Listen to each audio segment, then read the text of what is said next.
So if you're anything like me, finding your soulmate is something that has always been a desire of you. It doesn't matter, we all have different definitions, ideas, or beliefs about soulmates. That doesn't matter. But if you're anything like me, you probably have also always been on that little chase of trying to find that person and always going externally to find that person. That in my experience, I was trying to find someone that maybe would fill some of the voids within me, some of the holes that I wasn't, some of the wounds that I was too scared to look at, some of the things that maybe had not healed in me that I was looking for other people to maybe distract me from that. That's a painful kind of realization, but it was true for me. It might not be for you, that's okay. But always looking externally, always trying to fit in different groups so that maybe I would find a woman that would like me, and just trying to change who I was and trying to hold back on my real personality and my real sense of humor and my real craziness and my real weirdness and uniqueness that we all have, thinking that no one would like the real me, the real, raw, authentic me. And there's even the self-development route to find your soulmate, and thinking that we need to work on ourselves so much to reach that ideal version of ourselves that we imagine that other people will like. And I went through a long journey of trying to become that version that I thought women would like. I was approaching my journey from a very judgmental place. I was approaching my journey with a long list, not an actual list, but on the inside, a subconscious, unconscious, or pretty conscious, but list of all the things that I felt like I needed to change. I need to work on this. I didn't like that I was so shy. I didn't like that I was so socially awkward. I didn't like, there's so many things about my personality that I didn't like. There's so many things about me as a person that I didn't like, that I felt like, who's gonna want to be my partner?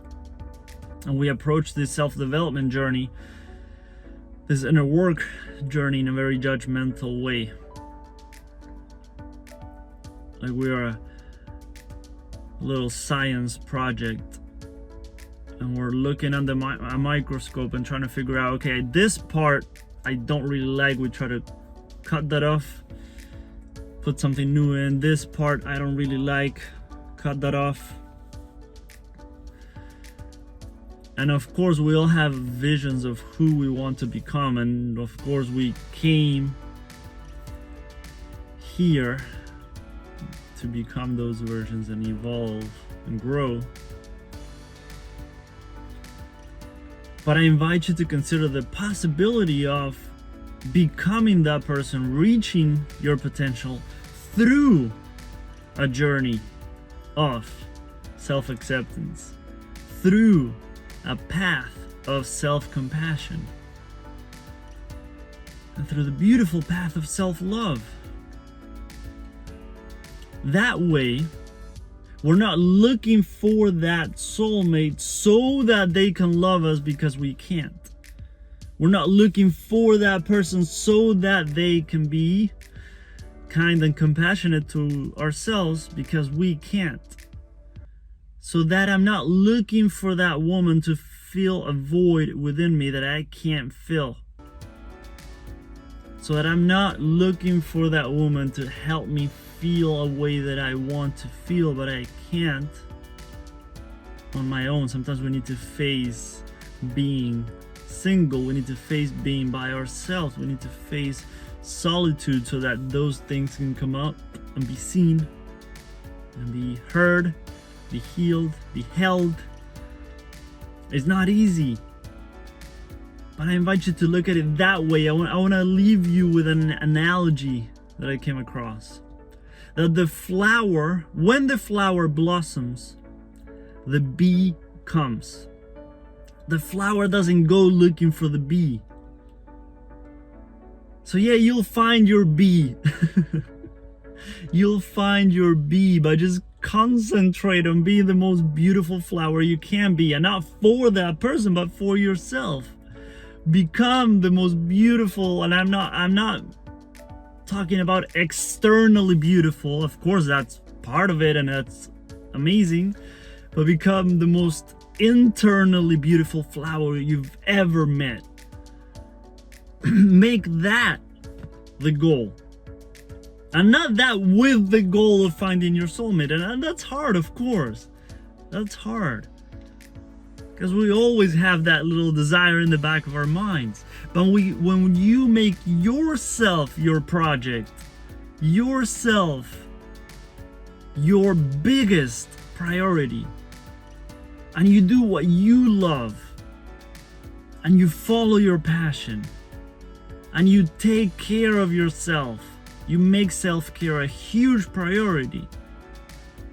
Instead of working so much towards a goal, maybe you need to slow down and take care of yourself, and maybe you need to rest and relax, and maybe you need to go in and see what it is that you're craving on the inside.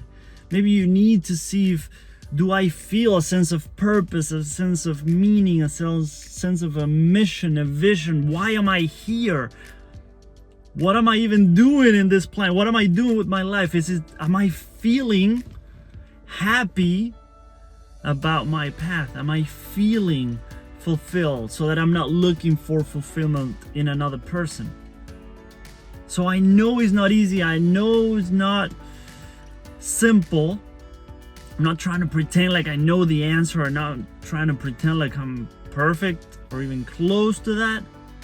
I'm sharing my experience, my thoughts, my beliefs, and some ideas that can hopefully help you on your journey. So remember, when the flower blossoms, the bee comes. The flower doesn't go looking for the bee.